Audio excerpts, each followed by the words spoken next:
Conversas Cruzadas. Muito boa tarde ou boa noite, se nos estiver a seguir já depois da meia-noite. O Primeiro-Ministro António Costa garantiu mais rendimentos e menos impostos. Já o Presidente da República, Marcelo Rebelo de Sousa, pediu ao Governo e aos partidos que o apoiam bom senso e realismo na gestão orçamental, deixando desde já alertas contra um eventual orçamento eleitoralista para 2019. Esta é uma síntese minimalista de algumas questões à volta do Orçamento do Estado para discutir nos próximos 50 minutos. Seja bem-vindo, está a começar mais uma edição deste espaço de análise da atualidade, uma edição com os analistas residentes, o professor universitário Luís Aguiar Conraria e o empresário Nuno Botelho, numa emissão hoje ainda com a presença de um convidado especial, Salvador Malheiro, também professor universitário, investigador da área das engenharias da energia, dos quadros da UTAD, da Universidade de Trás-os-Montes e autor, enfim, mas numa licença de longa duração concedida à atividade política, já lá vão uns anos. Concedida à ação política, nesta missão aqui, enquanto líder da distrital de Aveiro do PSD e responsável pela campanha de Rui Rio à liderança do partido. Salvador Malheiro num painel que tem também ainda um vértice intercalar com o economista José Silva Peneda e com o sociólogo Manuel Carvalho da Silva. Muito obrigado pela vossa presença. Daqui a minutos, Engenheiro Salvador Malheiro, já vamos à corrida pela liderança do PST. Antes, ainda o vamos ouvir projetar um olhar sobre outros tópicos da atualidade, desde logo a versão provisória da lei do Orçamento do Estado. E, se me permitem, desafio desde já o economista Luís Aguiar Conraria, o economista do painel de comentadores. Luís, do que se foi sabendo desde sexta-feira, deste documento, enfim, basilar da ação governativa, um documento decisivo para a vida em comunidade, quase apetece começar com aquele lugar comum destas análises, se é um orçamento amigo do crescimento, se é um orçamento amigo das famílias, mas eu propunha desde já um ângulo muito mais político. Alívio do IRS, medidas para a função pública, carreiras, devolução de rendimentos, tudo com grande impacto em 2019. Ou seja, o Governo tira para o último ano da legislatura não só o maior impacto nas contas públicas, como, enfim, acomodar aqui algumas das principais reivindicações dos partidos à esquerda do PS. Olá, boas tardes ou boa noite. Sim, atira para 2019 grande parte das despesas, mas penso que neste momento que vale a pena termos algum cuidado. O orçamento é conhecido desde sexta-feira à meia-noite. Estamos a falar aqui domingo à tarde, portanto, o orçamento é um documento complexo.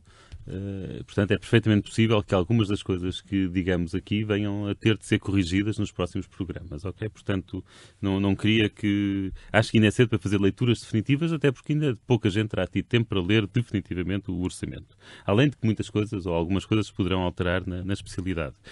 Eu, no orçamento, eu diria que a filosofia geral do orçamento não difere da dos anteriores. E num ponto em relação ao qual eu concordo, que é a descida dos impostos diretos por contrapartida de um aumento dos impostos sobre o consumo. Já que algumas vezes falámos sobre isso, isso para já parece-me ser uma boa medida. Agora, isto parece ser daqueles orçamentos que parece bom demais para ser verdade. Portanto, conseguimos baixar o déficit, conseguimos baixar impostos para grande parte da população, neste caso, mais concretamente, o IRS. Para já, do que eu pude perceber, ainda não tenho a certeza absoluta, mas pelo que eu pude perceber, para o lado das empresas, também não houve agravamentos de IRC. Há uma ameaça velada, que é uma proposta do Partido Comunista, de aumentar a derrama para empresas com lucros maiores, mas isso para já ainda não está concretizado. Está em aberto para veremos o debate na especialidade. Não é? Mas para já o Governo dá um sinal de que não gosta dessa ideia, se não tê-la incluído, naturalmente. E claro, e depois temos a redução do IRS e esta é a parte que eu acho que é mesmo interessante. Todos nós estamos aqui a ver muitas cedências de Mário Centeno ao Bloco de Esquerda e ao PCP. Agora parece que ele fez as cedências que tinha de fazer, mas com uma habilidade a António Costa, que é não compromete os objetivos para 2018, a previsão de 1% de déficit é credível, se calhar até vamos conseguir melhor do que isso. As estimativas para o crescimento são conservadoras, portanto até parece um orçamento prudente. Como é que ele consegue isto? Consegue isto, como estavas a dizer, atirando despesas para 2019. Isto é engraçado, porque no caso do IRS, pelo que eu consegui perceber, a atualização das retenções na fonte apenas vão captar 1/3 da descida do IRS, o que quer dizer, as pessoas vão sentir a descida do IRS. Será mais ou menos entre junho e agosto de 2019, quando receberem as devoluções do IRS, aquelas devoluções típicas de fim do ano. A função pública, declaração de interesse, eu sou diretamente beneficiado pelo descongelamento das carreiras da função pública. Portanto, a função pública, vamos ter um esquema faseado, onde a maioria dos funcionários vai, de facto, ser beneficiada em 2019. E eu não sei muito bem como ler isto. Isto parece-me que o PS conseguiu arranjar os melhores aliados possíveis à esquerda. Quer dizer, quem achava que o Bloco de Esquerda e o PCP um dia iriam roer a corda ao PS, enganou-se redondamente. Pelo contrário, parece que o PCP e o Bloco de Esquerda estão apostados em garantir a maioria absoluta ao PS em 2019. Ou estão apostados, do ponto de vista da leitura política, em reclamar para si essas...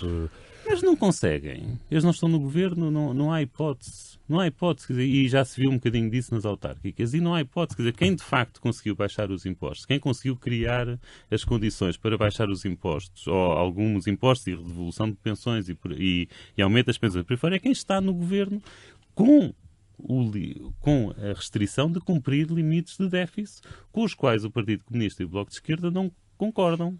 Pelo menos... Estamos a falar sobretudo os que são impostos a partir de Bruxelas. Os que são impostos a partir de Bruxelas. E, portanto, quer queiram, quer não, o mérito vai parar ao Governo. Eu acho desse ponto de vista, boa tarde a todos, desculpem antes de mais, boa tarde a todos. Eu acho desse ponto de vista o mérito, naturalmente, é de António Costa, que, tal como eu já disse aqui há alguns programas atrás, e desculpem a expressão, colocou no bolso o Bloco de Esquerda e o PCP, que neste momento estão reféns desta geringonça que criaram.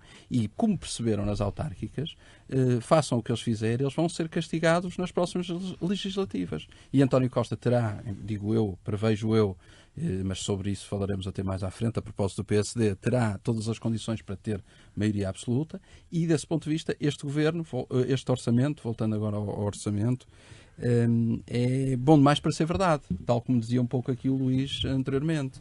Eu não consigo perceber... Numa análise no sábado, Graça Franco falava mesmo em quase parecia aqui um efeito de magia. É isso, é tal alquimia que já se falou aqui há uns programas atrás, a propósito do Trigo Pereira, o deputado do PS, que naquele estudo que fez com outros economistas dizia que não era possível baixar impostos, aumentar a despesa pública, manter níveis de investimento e ainda por cima reduzir déficit, reduzir dívida. Quer dizer, ou descobriram petróleo no Terreiro do Paço ou não estou a ver como é que se resolve isto. Mas objetivamente é isso que o Ministro Mário Centeno está a propor. Sim, está a propor, mas há aqui um erro de base que eu acho que nos vai sair caro, no meu entender.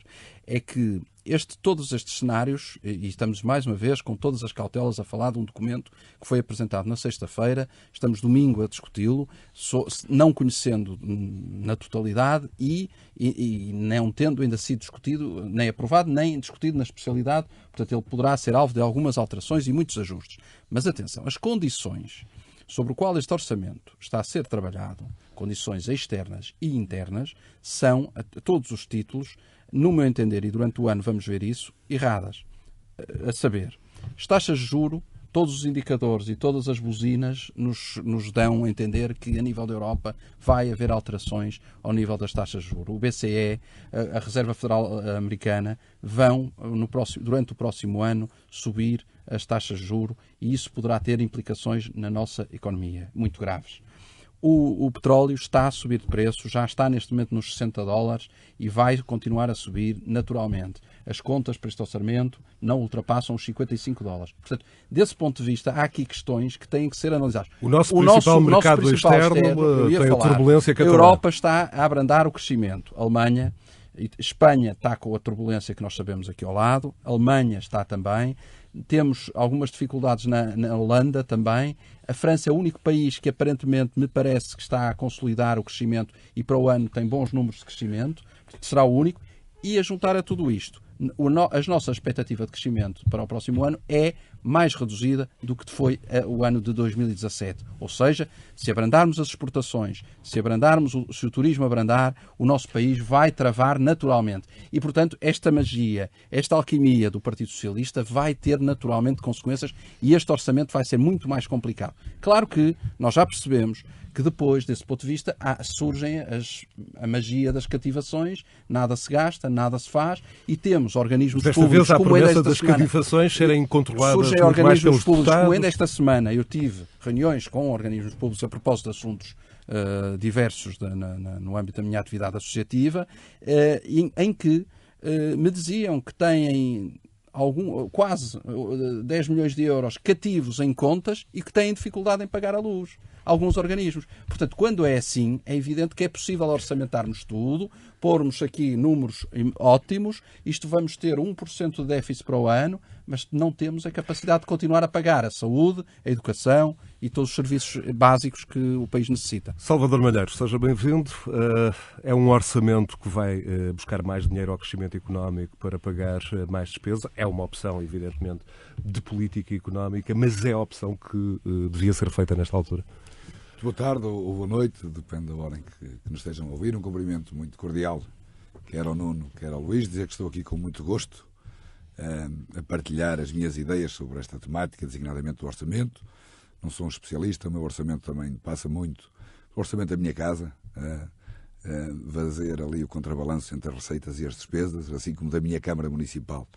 Mas olho para este orçamento com alguma satisfação, sobretudo por ver que as famílias, as pessoas, os pensionistas, de certa forma, veem reduzidos os seus esforços do dia-a-dia, e isso congratula-me sobremaneira.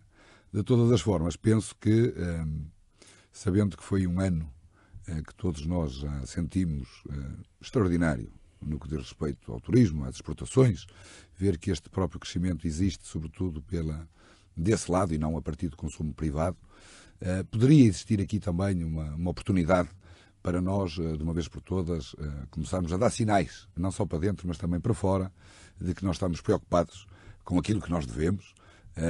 Claro está que um déficit de 1% é um valor muito interessante, mas o que é certo é que nós reduzimos, em termos de esforço, a toda a comunidade, cerca de 1.000 milhões de euros. Estamos a falar de cerca de 0,5% ali do nosso produto interno bruto.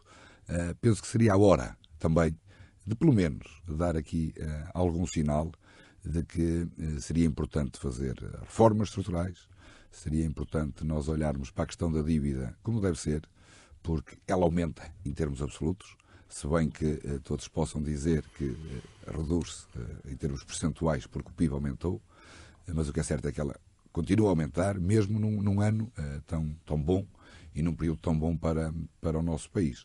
Mas penso que aquilo que deve ser dado nota, para além dessas boas notícias para o povo, é também o facto de ter sido um orçamento, como bem alertou o nosso Presidente da República, que tem ali uma imposição grande também da nossa extrema-esquerda, que nós temos de estar atentos a todas estas questões, sabendo que é naturalmente um orçamento com uma componente eleitoralista grande. Aqui já foi dito e bem dito de que a influência de grande parte destas medidas para 2018 serão quase mínimas, mas depois, em 2019, vamos ter que pagar a fatura. 2019, ano de legislativas e de eleições europeias. Pois. E nós já estamos habituados, por parte de António Costa, a ter estas medidas extraordinárias, medidas que são previstas com muita precisão, no sentido de poderem também influenciar as próprias eleições. Mérito a quem o tem, isto faz parte da arte política, mas queria deixar aqui como grande nota o facto de ver que a austeridade, entre aspas, finalmente está a ser reduzida. Acho que isto é também o resultado... Está ou não? Essa é uma boa questão. Mas penso que, deixem-me só terminar, porque penso que isto é o resultado, sobretudo, dos nossos empresários, das exportações, é mais que dito por toda a gente, uma conjuntura internacional muito, muito interessante, o nosso setor de turismo muito bom, mas também, a verdade seja dita, não descurar todo o trabalho feito no passado, designadamente pelo governo de Pedro Passos Coelho, que não chegou a este ponto de conseguir dar algumas benesses à classe média, mas que ninguém tenha dúvidas que... E também não prometia dar tanto e tão depressa. É verdade, mas que ninguém tenha dúvidas que isto só é possível, graças também a um trabalho muito determinado e muito... Salvador Malheiro, e quanto a fatores de risco, há pouco ouvíamos o Nuno Botelho, empresário, alertar por um conjunto de eventuais tempestades que podem ser formadas no horizonte e depois aparecer neste radar económico. Descongelamento de carreiras, integração de precários, admissão de mais de 3 mil professores. Há aqui riscos ou não? E esta é uma pergunta para todos, evidentemente, da despesa pessoal vir a pesar muito ao arrepio dos conselhos de Bruxelas, do FMI. Não há aqui, né, no que diz respeito à máquina do Estado, grandes vestígios de reformas ou de intenção de reformas? Eu acho que sim. Eu acho que claramente tendo sido uma imposição dos partidos de esquerda que estão a assessorar e a apoiar este governo, dá um sinal para fora muito, muito complicado, depois de tudo aquilo que nós fomos obrigados a fazer, tudo aquilo que nos sugeriram que fosse feito e, sobretudo, aquilo que não voltasse a acontecer. E, portanto, eu acho que nós devíamos ter ido com alguma calma também, e não passar do 8 ao 80, porque o que é certo, e como disse aqui o Luís e bem, quer dizer, parece que está tudo bem, toda a gente ganha com isto. Eu não estou a ver como é que de um momento para o outro 3.500 professores a serem integrados de imediato nas carreiras, mesmo todo este descongelamento. Independentemente até do facto de, eventualmente, se analisadas individualmente, fazerem sentido. Tenha havido e existe um conjunto de razões que possa apontar nesse sentido. O salário mínimo é como a história do salário mínimo. Ninguém põe em causa que o salário mínimo é baixíssimo. Agora, em 2 anos, subir agora para 580 o salário mínimo, para algumas indústrias causa dificuldade. Não estão ainda algumas indústrias preparadas para fazer estes ajustes salariais. Eu não discuto que seja pouquíssimo. É evidente que eu não defendo que o salário mínimo seja de 530. Ninguém pode, em consciência, e uma pessoa razoável não pode defender isso, mas é como tudo na vida, nós temos que ponderar. Esta semana não temos aqui o professor Manuel Carvalho da Silva para o contraditório. Com quem eu teria, e já tive, aliás, discussões deliciosas sobre isso, é verdade. E continuarei a ter com muito gosto, porque ele é uma pessoa... Exatamente. Posso falar no salário mínimo para a semana outra vez, mas falo com gosto. E gosto muito de debater com ele. Mas, de facto, a questão do salário mínimo... Ou seja, nós estamos a tirar competitividade às nossas empresas. Este orçamento não tem, ou tem muito pouco para as empresas, muito pouca palavra para as empresas, muito pouco para quem cria emprego, muito pouco para quem quer exportar. Se nós continuarmos nesta escalada, eu acho muito bem, eu volto a frisar, eu não defendo o salário mínimo, estou a falar à vontade que eu não pago o salário mínimo a nenhum funcionário meu, portanto estou à vontade. Mas eu acho que o salário mínimo devia ser elevado, mais elevado. Mas há indústrias em Portugal, infelizmente, que ainda não têm a tecnologia de ponta, não têm a inovação suficiente para estarem competitivas com as suas congéneres internacionais, para poderem competir com salários mínimos 580 contra outros muito mais baixos que isso. Porque o nosso mundo global, hoje em dia, leva a que as empresas estejam a competir. Uma empresa cá está a competir com uma empresa na China, na Índia, no Paquistão. Bem ou mal, é a realidade.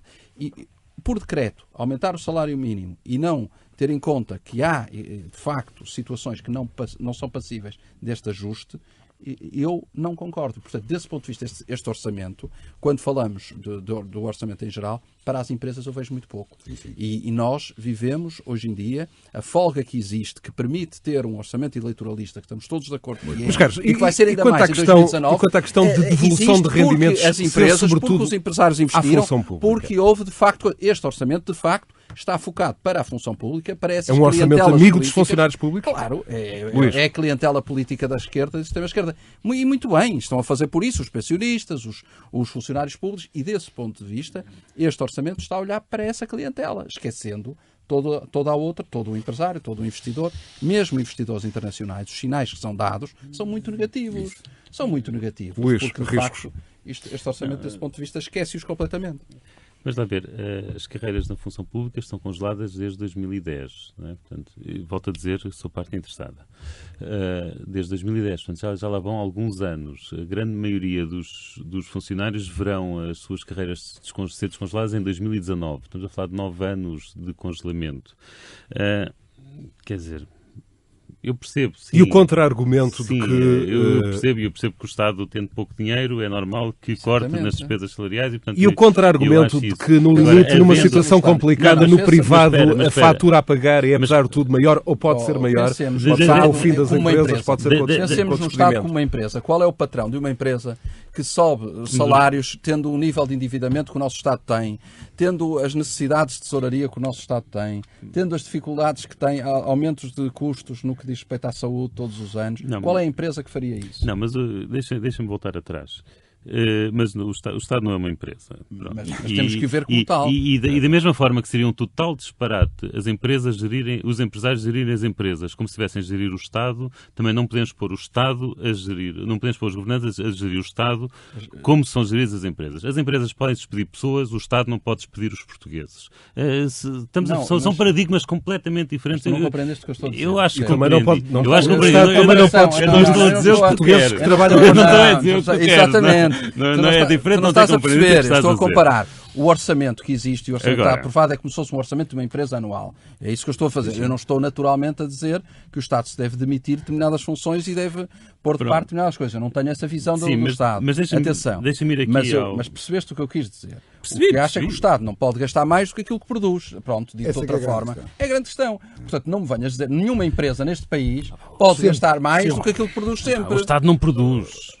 O Estado não produz, não é? Estás a desconversar. Não estou nada a desconversar. O que tu me podes dizer é que o Estado não pode gastar mais do que aquilo que recebe. Pronto, e aquilo que recebe, neste momento, estás a falar de um déficit de 1%. Pronto, isso é um déficit historicamente baixo.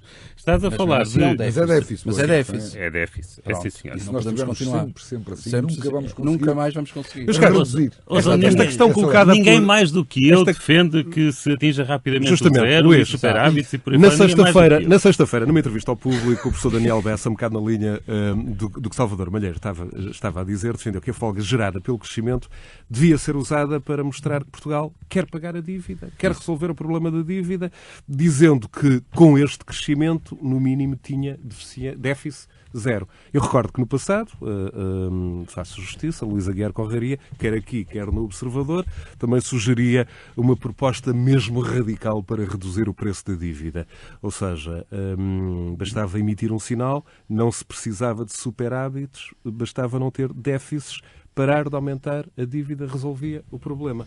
Estás aqui a ser confrontado com o teu próprio passado. Não, eu concordo completamente. Aliás, ainda eu ia falar, tinha aqui das minhas notas para falar dessa entrevista de Daniel Bessa. Eu concordo totalmente com a entrevista dele e quando estávamos há bocado a falar da questão do risco e dos riscos que temos no horizonte, a melhor forma, parece-me, de enfrentar esses riscos potenciais que nós temos é o de baixar a dívida.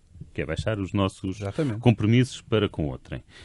E, portanto, eu acho que uma gestão de risco faria da dívida uma prioridade nacional. Um desígnio quase nacional. Não parar de... não reduzir esforços na redução da dívida até chegarmos aos 60% ou 70% da dívida. Mas isso são coisas diferentes. Eu há bocado queria ter respondido um bocadinho mais. Deixei-te sem palavras. Deixaste-me sem palavras. Porque eu acho que há um aspecto muito importante desta questão de como é que é possível nós estarmos a atingir um déficit, conseguimos baixar o déficit ao mesmo tempo que se dá tanta coisa, que eu acho que é interessante olhar para o que foi o debate público e económico nos últimos 4, 5 anos. E havia alguns economistas que diziam, ouçam, atingir um déficit zero e durante 20 ou 30 anos termos déficit zero não são políticas de austeridade. O que é austeridade é reduzir o déficit de forma violenta. Uma vez lá atingido, uma vez chegados lá, o crescimento faz o resto. Sim, tu já disseste isso aqui no programa. E isto é o que nós estamos neste momento aqui a observar. É que neste momento, ao contrário do que os partidos de extrema-esquerda defendem, e aqui também mais uma vez faz falta aqui Carvalho da Silva, mas para a semana discutiremos isso. Um abraço para ele. Um grande abraço, estamos cheios de saudades suas. A verdade é que com o crescimento e vendo alguma responsabilidade na gestão das contas públicas, isto vai-se fazendo com alguma suavidade. Mas vamos então para a ação política. Reduzir tanto... Salvador Malheiro, como é que o professor Daniel Bessa diz também que este problema da dívida tem muito a ver com a elite política que não assume o problema da dívida de forma frontal, ao contrário do português comum. Como é que, do ponto de vista da ação política, se lê estas mensagens poderosas, no mínimo? É claro que pronto, o professor Daniel Bessa, a quem todos nós eu tenho um particular orgulho de conhecer o seu trabalho, é uma grande referência nacional. É claro que isto não é fácil de chegar a um déficit zero, mesmo com, se nós não tivéssemos todas estas benesses, seja para os funcionários públicos, seja para os pensionistas, eles quantificaram todo esse valor de cerca de 900 e tal milhões de euros. Se nós abdicássemos de tudo isso, perto dos 1.000 milhões. Os 1.000 milhões não chegaríamos a um déficit zero, chegaríamos a um déficit 0,5, quer dizer, e é difícil, é importante também saber onde é que nós iríamos cortar para chegar no imediato já a um déficit zero. Aquilo que preocupa um pouco para fora é o facto de haver aqui uma máscara, uma imagem de todo este orçamento de um certo facilitismo. Quer dizer, nós passamos de imediato do 8 para o 80 e parece que não aprendemos com os erros do passado. Penso que esta era a altura de nós sermos um pouco mais comedidos. Eu volto a referir, nós finalmente chegamos a condições em que podemos dar um sinal para o nosso povo, para os portugueses. E bem. Agora, se calhar fomos um pouco longe demais pela pressão exagerada dos partidos de extrema-esquerda, que são a CDU e o Bloco de Esquerda. E depois tem aqui a componente eleitoralista. Quer dizer, aqui claramente, em termos políticos, nota-se que há aqui um cronograma muito bem definido e com um resultado muito bem... Mas visto de Bruxelas, enfim... Eu continuo a achar que não há problemas. Não sei, vamos ver. Pois. Se as condições se alterarem um bocadinho, se o BCE começar a aumentar as taxas de juros e se as coisas começarem a correr mal, não sei como é que vai ser. E visto, Luís, a partir das agências de notação? Sim, bem, as agências de notação estamos agora a subir um bocadinho, não me parece que seja por aí que venha a haver problemas. Mas vamos lá ver, mesmo que o Banco Central comece a subir um bocadinho as taxas de juros, as subidas das taxas de juros afetam as novas emissões de dívida, quer dizer, não afetam as antigas. Isso não tem um impacto orçamental imediato. Vai tendo, não é? Mas o efeito é algo demorado. Por outro lado, eu queria... É demorado, mas tem impacto. Mas eu queria voltar aqui atrás num assunto que incomoda-me um bocado. Que é? Eu posso concordar que a retoma da carreira dos funcionários públicos pudesse ser feita de forma mais calma e mais ponderada, e eu concordo com isso e já o defendi, mas custa-me dizer que é uma benesse repor as carreiras das pessoas. Estou a falar num conjunto global. Está sempre a falar em benesses. Isto não me parece benesse, uma pessoa está com carreira. Ao contrário, dos aumentos salariais. Eu não usei esse termo. Sim, mas aqui e o termo não é o correto. Não era esse que eu queria dizer. É o facto de nós termos aqui uma série de medidas positivas para a comunidade em geral, de cerca de 1.000 milhões de euros, nas quais se engloba uma pequena parcela que tem a ver com o descongelamento da função pública. Então estamos de acordo. Vamos então voltar à página, não antes... Eu também sou, agora, mas eu sou funcionário público na Universidade de Trás-os-Montes de Alto Douro também. Estou na mesma posição que o Luís. Justamente com esta declaração de interesses fica nós a resposta. Nós dois é que não somos. Eu estou congelado agora. Na atividade política.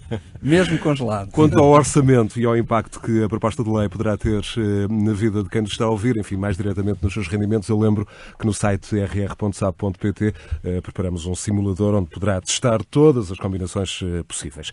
Mas vamos voltar então página neste Conversas Cruzadas. Justamente na última quarta-feira, Rui Rio apresentava formalmente a sua candidatura à liderança do PST em Aveiro. Salvador Malheiro é o presidente distrital do PST de Aveiro, é uma das estruturas mais influentes do país, é o responsável também operacional da campanha do Rui Rio, que conta com um adversário de muito peso. Um ex-primeiro-ministro de Portugal, que quer voltar a ser primeiro-ministro, porque é disto que estamos a falar, não é? É de escolher o candidato do PSD para liderar o governo. Acha que na quarta-feira o Dr. Rui Rio, com aquele discurso, deu passos nesse sentido, quando disse que o PSD é um partido de poder, não é a muleta do poder, desde logo afastar aqui rumores de um eventual bloco central? Sim, houve uma série de mensagens que foram passadas na quarta-feira, propositadamente, sobretudo até para contradizer uma narrativa que estava a ser preparada e que estava a surgir na comunicação social. E uma delas era precisamente essa, do Dr. Rui Rio estar associado a um Bloco Central, e deixou ali muito claro que o Partido Social Democrata é um partido de poder e nunca de muleta de poder. Mas aqui queria fazer uma nota prévia. Em primeiro lugar, estou a falar a título individual, não estou a falar em nome da candidatura do Dr. Rui Rio. Essa candidatura está a preparar uma moção estratégica que há de ser apresentada em devido tempo. E, portanto, deixar claro que estou aqui a falar a título individual, alguém que convictamente, e apenas isso só, convictamente apoia desde a primeira hora o Dr. Rui Rio, porque perante este cenário atual do Partido Social Democrata... Mas é alguém, permita-me, que está a ser descrito como um dos grandes motores, se não o grande motor da candidatura do Rui Rio. Sim, sem sombra de dúvida. Eu sou coordenador-geral da campanha do Dr. Rui Rio até janeiro. E, naturalmente, tenho estado na primeira linha... em toda esta ação. Mas queria aqui dizer que, perante a situação atual do Partido Social Democrata, em que o próprio Pedro Passos Coelho, depois das eleições autárquicas, assumiu, e a verdade é esta, com a máxima dignidade, de que não estaria nas condições para poder continuar a dar esperança aos militantes do PSD e, em segunda análise, aos portugueses, surgiu aqui, algo que é perfeitamente natural na dinâmica dos partidos, a escolha de uma nova liderança.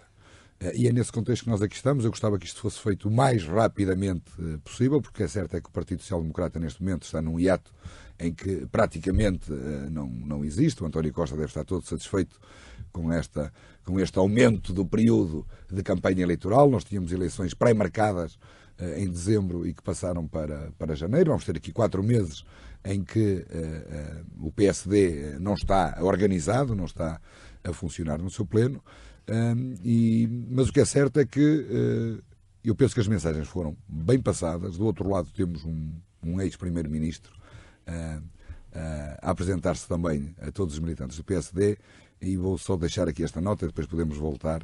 Mas eu acho que destas eleições autárquicas... Mas um ex-primeiro-ministro não se esqueça do que vai dizer, quase não precisa de apresentação. É verdade, é uma pessoa notável, todos os sociais-democratas têm um carinho muito grande por ele, mas se há resultado que nós podemos retirar das autárquicas de outubro, para além de um resultado muito complicado do Partido Social Democrata, foi de que os portugueses não quiseram retornos ao passado.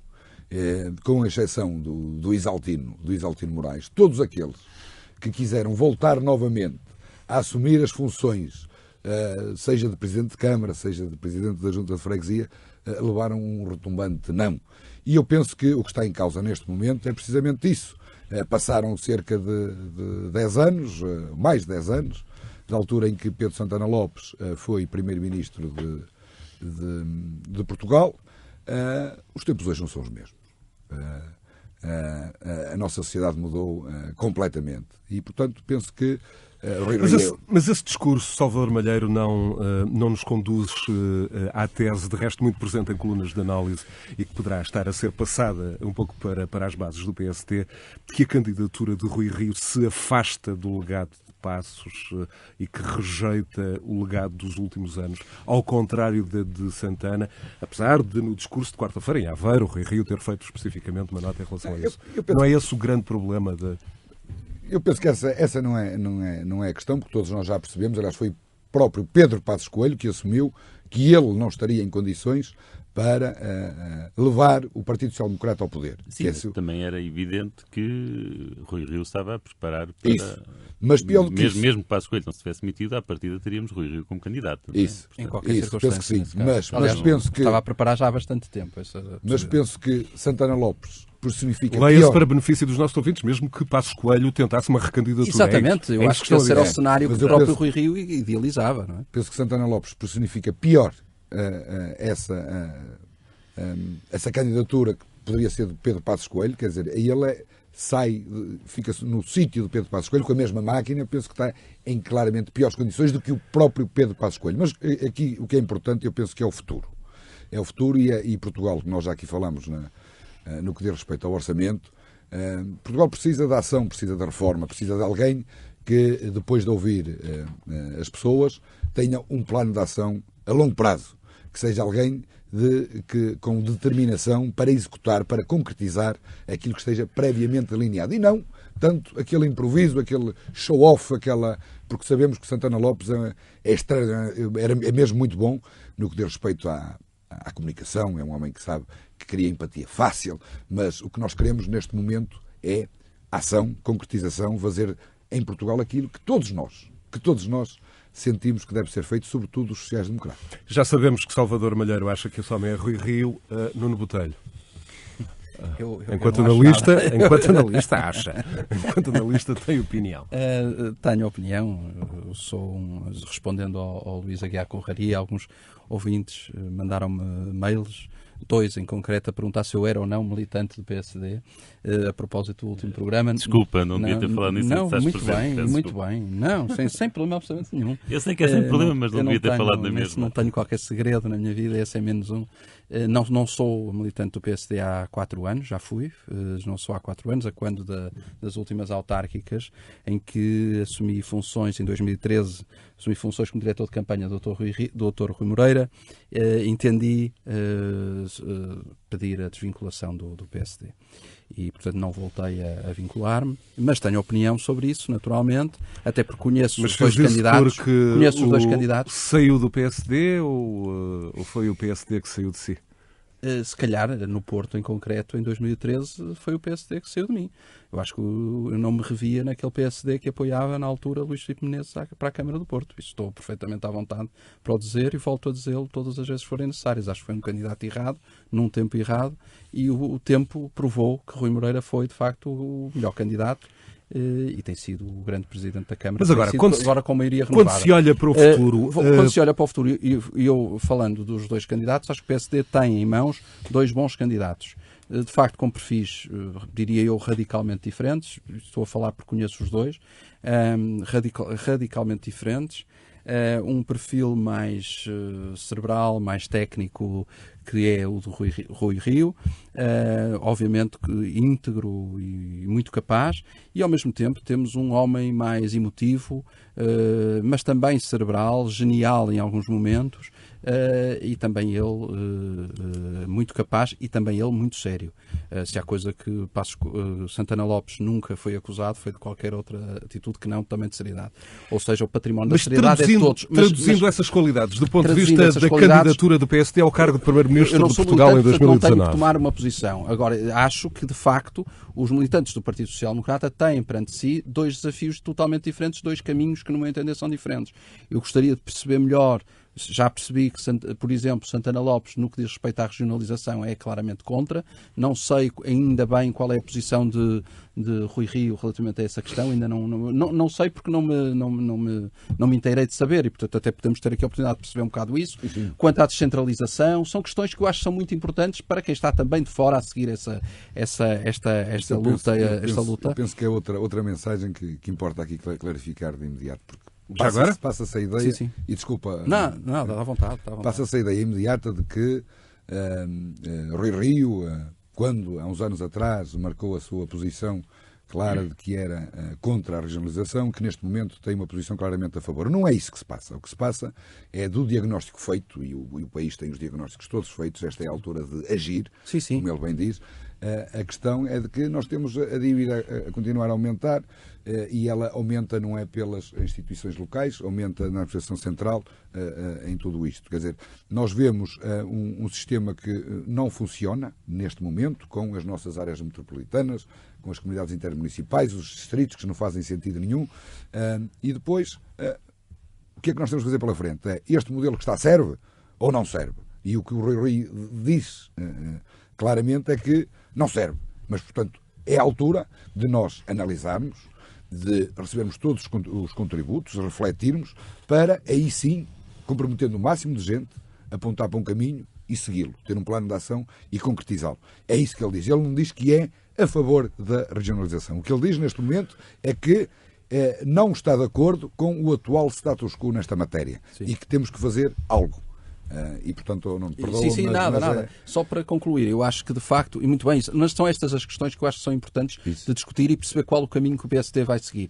PSD que tem também o desafio de ter também ao seu lado um CDS que sai bastante reforçado nas últimas eleições autárquicas e, portanto, que está claramente à direita do PSD, quer seja ao centro, quer não seja ao centro, está à direita do PSD e, portanto, desse ponto de vista, eu acho que doutrinalmente até há estes desafios que o PSD tem pela frente e eu acho que é importante e esta eleição e este debate eleitoral que naturalmente vai existir vai ser importante para perceber que PSD é que nós vamos ter no futuro.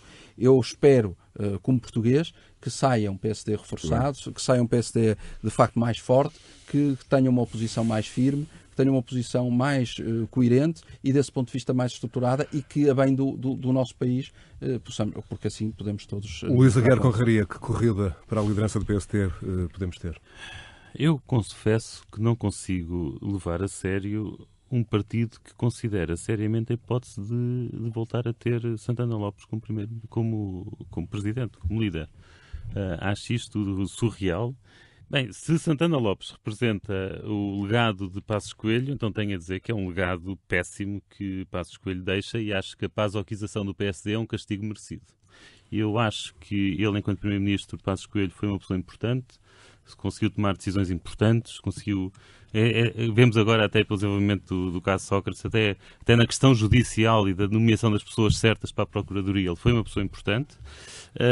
A partir de determinada altura ele passou a ser uma pessoa, eu quase que diria, má para a política portuguesa, quando ele começa a tomar aquelas posições contra casamentos dos homossexuais, contra a coadoção por parte dos homossexuais.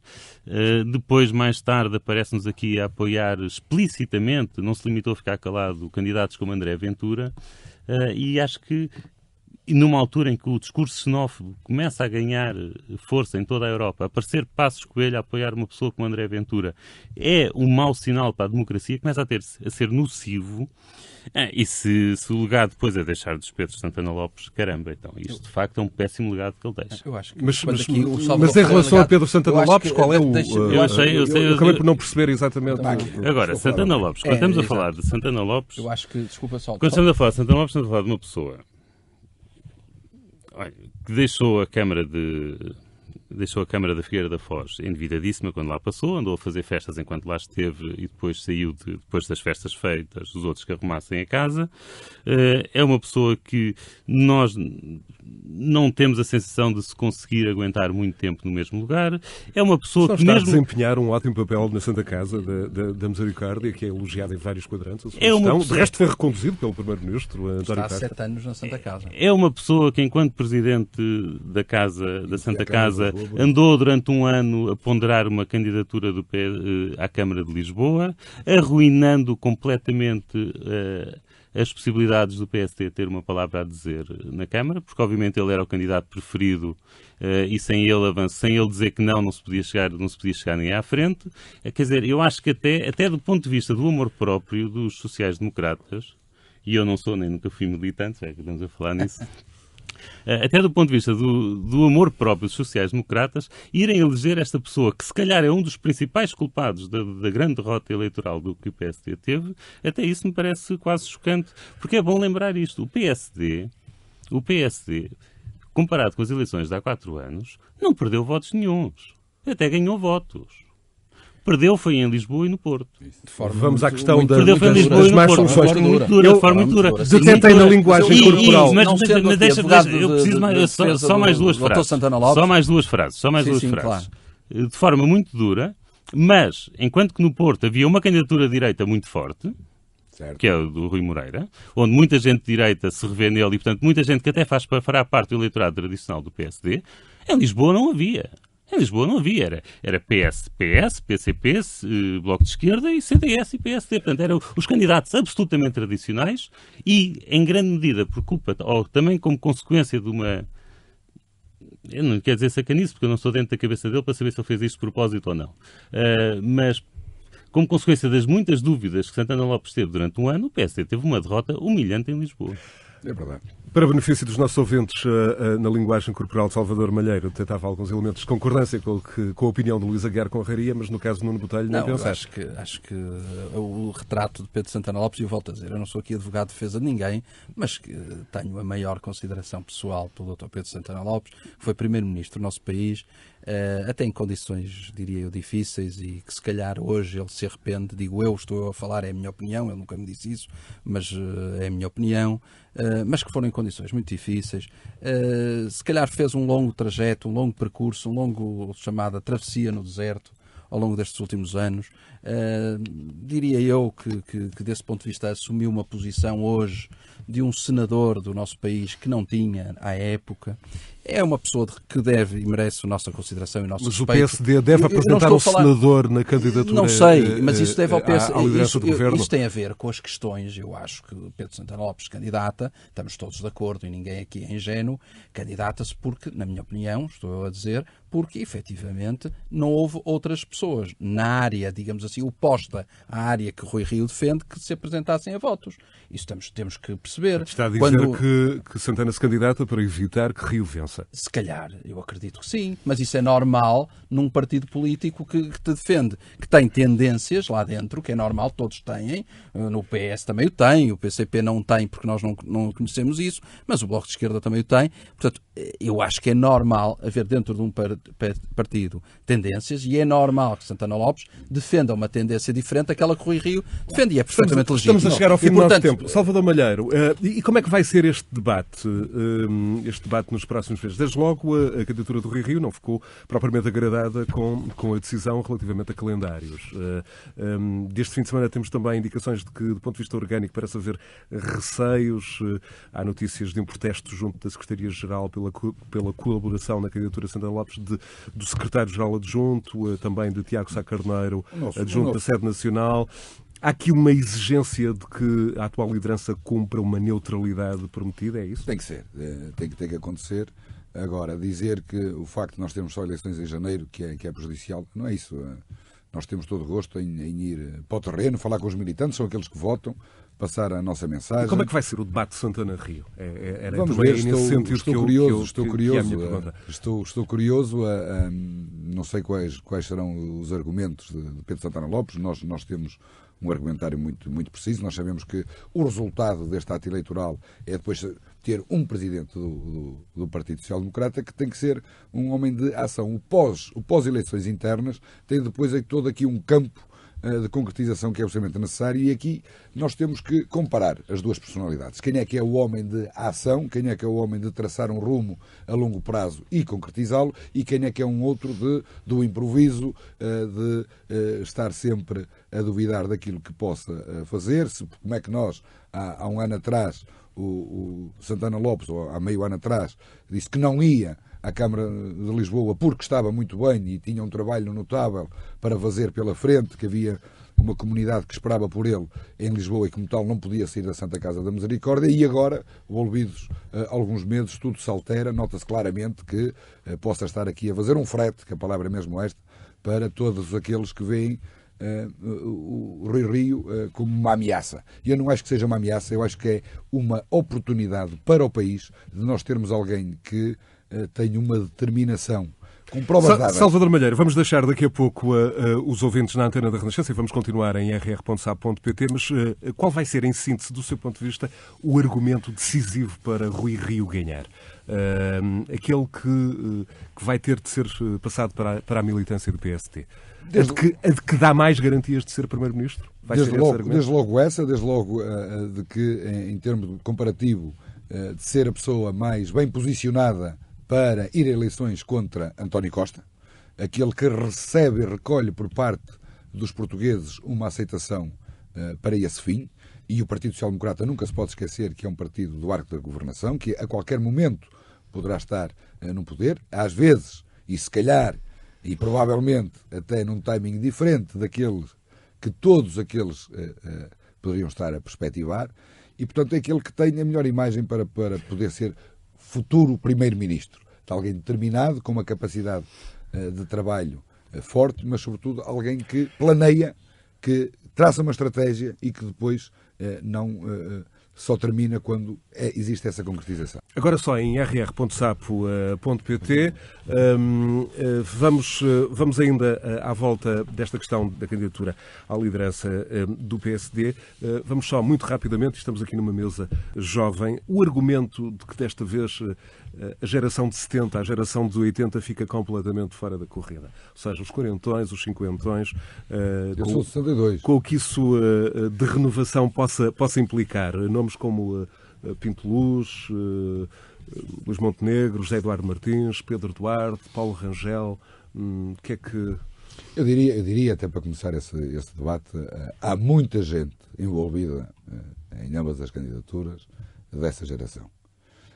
Há muita gente que está a dar um contributo muito interessante, não só para as candidaturas, mas também na sua atividade política do dia-a-dia. Nós temos muitos jovens autarcas de nova geração que estão a fazer um trabalho exemplar do Partido Social Democrata, porque apesar do PSD ter tido um resultado fraco, sobretudo pelo resultado em Lisboa e no Porto, há outros casos que são extraordinários.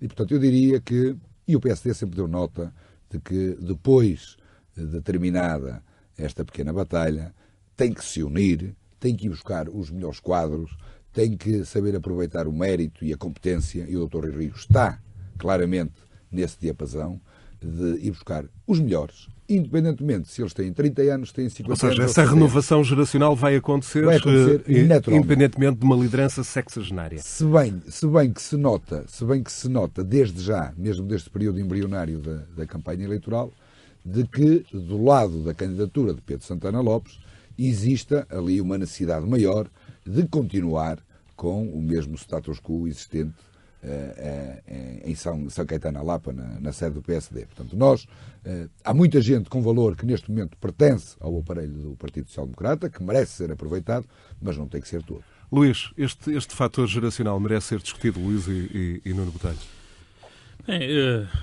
Vocês como representantes da geração de 70. Em relação à idade dos candidatos, a mim não acho que haja, quer que seja para discutir, e também parece-me que é evidente que qualquer pessoa que queira e que almeje ser líder de um grande partido, de um dos dois maiores partidos portugueses, tem de ser alguém que seja bem conhecido e que tenha já alguma experiência política, e nesse aspecto até acho que é bom estes dois candidatos terem uma vantagem, que nós sabemos exatamente quais são as capacidades de cada um deles, sabemos qual é o estilo de liderança, sabemos com o que podemos contar. Qualquer outro de que falaste, seja Luís Montenegro, seja... Pinto Luz... Tinhas falado de outro com quem é uma pessoa com quem simpatiza, agora esqueci-me o nome dele. José Eduardo Martins. José Eduardo Martins. Pedro Duarte. José Eduardo Martins, uma pessoa com quem simpatiza, mas quer dizer, qualquer uma destas pessoas, apesar de já ter alguma experiência política, apesar de tudo, ainda seria ou Paulo Rangel, esse menos, seria uma incógnita. Paulo Rangel já foi candidato à liderança do partido. Por isso é que eu estou a dizer, esse é menos incógnita do que os outros, mas apesar de tudo, aqui temos a vantagem, que é, se os eleitores ou se os militantes do PSD elegerem Santana Lopes, como por acaso será mais ou menos a minha previsão,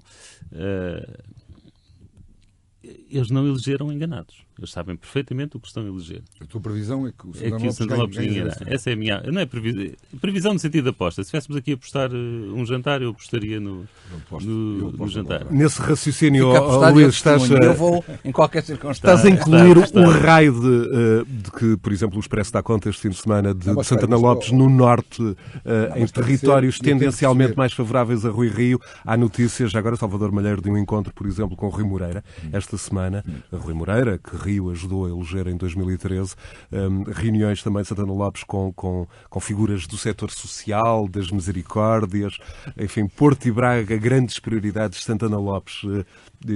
É este fator que está também na tua equação, Luís? Santana Lopes percebeu que muito... Deixa-me só buscar aqui, é uma coisinha danada. Claro. O Luís disse muito bem há pouco que não percebia como é que um partido podia lançar ou apostar ou querer lançar o Pedro Santana Lopes para líder do partido. E ao mesmo tempo estamos agora aqui a dizer que aposta que vai ganhar. Portanto, não estou a perceber, Luís. Isso é um atestado completo de incompetência ao Partido Social Democrata. É exatamente. É exatamente isso. Se esta minha previsão, e foi exatamente isso que eu quis dizer, se esta minha previsão se concretizar, de facto, eu deixo de contar com o Partido Social Democrata, qualquer que seja. E eu neste país. eu penso que esse é um sentimento que existe. O que não acontecerá se a opção for Rui Rio? Eu não queria estar... Eu tenho respeito pelo trabalho do Rui Rio à frente do Porto e respeito a forma como ele enfrentou poderes instalados, incluindo os poderes da imprensa, e isto até é uma das coisas que mais me deixa chocado, porque dos grandes elogios que são feitos a Passos Coelho, alguns deles manifestamente exagerados, mas outros são justos, passa precisamente a forma como ele não cedeu aos interesses, como ele fez o que tinha a fazer, como ele seguiu um rumo e por aí fora. E isso parece-me que, perante esses elogios que eu costumo ouvir pessoas do PSD fazerem a Passos Coelho, fico admirado como é que a seguir a conclusão não é evidentemente que alguém que esteve 2 anos no Porto, como ele esteve, a enfrentar, como nós sabemos, os poderes locais, e estamos aqui a falar de poderes mediáticos, de imprensa, de futebol e mesmo de construção civil, quer dizer, o que querem mais? Só não percebo é como é que pensas que vai ser o Santana Lopes. Nuno Botelho. É o tal atestado. Digamos que eu sou um pessimista por natureza. Nuno Botelho, que também pensa que Santana Lopes vai vencer? Isso, entras na aposta ou não? Só para a sobremesa. Eu fico testemunha da aposta. Prefiro ficar testemunha da aposta. De forma mais cautelosa. Para encerrar este capítulo PSD. O que eu diria e falaria era na questão da juventude. Eu acho que esse é um ponto fundamental. E juventude, estou a ser simpático comigo mesmo, porque já não me considero propriamente jovem. Sou da geração de 70, sou 73. Mas acho efetivamente que essa é uma das grandes questões dos partidos políticos atualmente. E principalmente um partido como o Partido Social Democrata. A mim, tenho que dizer, causa-me alguma impressão que, por exemplo, a notícia por exemplo, estou a falar com muita vontade e abertura, causa-me alguma confusão a notícia do célebre jantar em Azeitão, em que estão presentes os chamados barões, que são pessoas, todas elas muito estimáveis, eu não sei quantas tiveram, nem quais tiveram, aqui, não interessa, agora deixa-me acabar. Mas acho que é a imagem totalmente errada daquilo que se deve fazer, no meu entender. Acho que foi um tiro completamente ao lado da candidatura do Rio, para mim. Estou a falar, eu não voto, portanto estou a falar à vontade. Mas aqui é importante. É um tiro completamente ao lado. É a comunicação social que faz. O futuro do partido, o futuro do país é feito com as pessoas, peço desculpa, só para terminar, exatamente com esta geração de 70 e com a geração de 80, e eu sei que de facto... Posto completamente errado. Sabes porquê? Porque eu estive lá. Sim. Estive lá, em Azeitão. E então? E fala-se que a doutora Jantou-se bem? A doutora Manuela Freire bebeu-se bons vinhos de Azeitão? Respeito. Não esteve lá. O Pacheco Pereira não esteve lá. Não sei quem é que eles falaram mais. A maior parte deles não estiveram lá. Foi uma reunião de trabalho, como tantas existiram, onde predomina. Mas estavam lá os barões, as armas dos barões, assim lá. Não, eu não sou barão. Sim, não. Eu não sou barão. Não, mas... Nem o Carneiro é barão, quer dizer, gente nova. Portanto, não sei como é que passaram essa mensagem. O doutor Henrique bem nunca irá renegar qualquer tipo de apoio. Claro, nem estou a pedir isso. Estamos a falar é de aproveitar a geração de 70 e 80 e por aí fora. E o efeito que isso pode ter na imagem da projeção de renovação geracional. Eu estou a falar dos dois candidatos e centrei-me nesta questão. Temos 5 minutos para olhar para duas questões muito importantes que marcaram também a semana. A divulgação do relatório independente sobre a tragédia de Pedrógão, onde morreram pelo menos 64 portugueses e onde, numa frase para simplificar, o Estado e os seus agentes não terão feito tudo o que era possível para evitar essas mortes. E temos também a frase do Presidente da República ontem, sábado, em Pedrógão, depois de ter reunido com a Associação de Familiares de Vítimas, a dizer que o país aguarda pelas consequências que o Governo irá tirar. O Presidente só não fala em consequências políticas, mas isso está implícito. Salvador Malhar. Já muito se falou sobre tudo isto, mas de facto tem que haver aqui uma consequência de tudo aquilo que lá aconteceu. Ainda bem que existiu esta comissão independente para preparar este relatório, que é imparcial. É importante termos sempre esta imparcialidade, que nos traz aqui algumas conclusões que agora devem, de imediato, levar a consequências. Eu penso que deve estar para acontecer aí, quanto ao nosso Coordenador-Geral da Proteção Civil, porque as famílias merecem esse respeito. Mas eu penso que o mais importante, e aqui não é voltar novamente a esta nota, é sobretudo a reflexão que nós temos que fazer de uma vez por todas. Os nossos bombeiros têm que ser muito bem tratados e isso começa a ser feito logo à escala da autarquia. Eu fico muito satisfeito de nós lá em Ovar tratarmos os bombeiros com uma série de benefícios sociais, fiscais, porque não é só o dinheiro do apoio que eles recebem todos os meses, é também esta questão humanitária E depois a gestão florestal. A gestão florestal, de uma vez por todas, nós temos que, deixem-me só meter este tema, nós temos que apostar nas centrais termoelétricas a biomassa florestal. De uma vez por todas. São aquelas que permitem, ao mesmo tempo que nós limpamos as nossas florestas, podemos estar a produzir energia elétrica com recursos endógenos renováveis e ainda por cima... Fala um dos maiores especialistas portugueses e que esteve, de resto, ligado à instalação das primeiras centrais de primeira geração de biomassa em Portugal. Um ensinamento Nuno Botelho, Pedrógão, consequências? Eu acho que o país inteiro, como disse o Presidente da República, guarda por consequências. O Primeiro-Ministro falou sobre o relatório, sobre o seu sumário executivo, até mais, que foi apresentado aos jornalistas, e acho que é uma coisa que já ninguém tem dúvidas. É que, tal como aqui nós dissemos há muitos programas atrás, e Pedrógão foi um tema muito debatido, tudo falhou em Pedrógão. Falhou a coordenação, falhou o combate, falharam os bombeiros. E falhou também a responsabilidade política. E falha, era isso que iria terminar, falha fundamentalmente a responsabilidade política. Se não houver responsabilidade política, neste caso, leia-se demissão da Ministra e de todos os e da cúpula da todos Proteção os responsáveis que estavam envolvidos nesta questão e no combate ao incêndio em Portugal, e estou a ser claro no que estou a dizer, se não houver isso, eu acho que o Governo vai ficar ferido de morte nesse aspecto, porque de facto a dignidade que as pessoas merecem, o respeito que os mortos merecem, não se compadece com outra medida que não essa. Eu estou à espera que o Sr. Primeiro-Ministro tome essa medida. Luís é o mínimo Aguiar que se espera nesta circunstância. Luís. Eu concordo com o que os meus dois colegas disseram e, portanto, não vou acrescentar mais em relação a isso. Queria só dar uma nota, é que muitas vezes nós criticamos no sentido de considerarmos inúteis estas comissões de técnicos independentes, e esta comissão soube estar à altura dos acontecimentos. Isto é dos acontecimentos mais graves da nossa história recente. Eles souberam estar à altura. Tem um plano de trabalhos que é um autêntico programa de governo para os próximos anos e, portanto, o meu muito obrigado a eles todos. E, acima de tudo, já agora, eles não só são muito competentes, como foram muito livres. E muito sérios, muito sérios.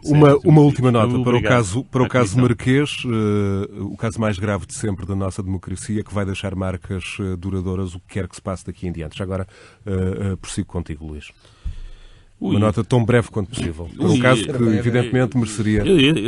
Esse nem sei que diga. O normal seria dizer que devíamos esperar que a Justiça decidisse, mas o próprio faz questão de ir à televisão dar entrevistas para defender a sua inocência. Eu só tenho de dizer é que quanto mais o ouço, mais me convenço da sua culpabilidade. E não, quer dizer, não consigo. Mas sublinhando que, num caso destes, a presunção de inocência deve ser sempre o ponto de partida. A presunção de inocência, isso é para os tribunais. Eu não sou juiz, não tenho que presumir nada. Nem as minhas presunções interessam para o que quer que seja, não é? Portanto, eu não tenho que presumir que ele é inocente. A única coisa, eu apenas baseado no que eu ouvi dele e dos advogados dele, porque a partir do momento em que ele entrou em prisão preventiva e começou a haver muitas fugas de informação, eu deixei de seguir os jornais por uma razão simples, que eu acho que quando há fugas de informação estão-nos a manipular. E a partir do momento em que nos estão a manipular, eu não estou disponível para ser manipulado. E, portanto, eu deixei de ouvir Correios da Manhã, deixei de ler notícias por aí fora. E só ouvia o advogado de Sócrates, João Araújo, que ainda por cima é de Braga, e o Sócrates ocasionalmente. Eu convenci-me da culpabilidade de Sócrates apenas e só baseado nas declarações do advogado e do próprio. Portanto, eu não tenho... Eu, como não voto, a decisão judicial não passa por mim, eu não tenho que presumir nada. Nuno Botelho. Eu diria apenas que depois da entrevista da passada sexta-feira na RTP, na televisão pública, todos nós compreendemos o que se passa no caso, na Operação Marquês. E a forma triste e tão pouco digna como o engenheiro José Sócrates termina a entrevista com o jornalista e confrontando o jornalista que estava a limitar a fazer as perguntas essas para as quais o engenheiro José Sócrates se disponibilizou a responder, senão não tinha ido lá, e a forma como ele abordou de forma tão pouco, diria eu, até educada, eu acho que nenhum de nós deve comentar muito mais do que isso. Acho que a acusação vai prosseguir os seus trâmites, acho que daqui a 10 ou 15 anos vamos saber vai haver uma sentença sobre isso, mas eu estou convencido que, de facto, se tivesse que apostar as fichas, diria que, de facto, a sentença será culpada. Salvador Malheiro, uma nota tão breve quanto possível, quando ao seu poder de síntese. Sem comentários, tudo já foi dito, daquelas questões que nos deixa mal a toda a classe política. Há muita gente com muito valor a olhar para a política como um exercício para o povo, e estes exemplos... Mas não há também um lado positivo de regeneração possível a partir de agora e de maior exigência do conjunto da sociedade? Pois, tem que ser muito otimista para ver qualquer coisa de positivo em todo este caso, mas acho que sim, mas é mal demais. É mal demais, sobretudo a postura de quem ali está. Gostava muito que Pedro Santana Lopes lhe tivesse ganho as eleições nessa altura, que não estaríamos a passar por nada de tudo isto. Mas fico muito triste. Acho que é muito mau para o nosso país estarmos a viver um momento como este. E outra coisa que se deve retirar disto é o status quo do mundo de promíscuo entre a política e a economia, elite empresarial. E a pseudo-elite empresarial da época. Com esta nota, agradeço a Salvador Malheiro a se ter disponibilizado para esta presença aqui. Nuno Botelho, Luís Aguiar Conraria, de regresso de hoje a 8 dias em mais um Conversas Cruzadas.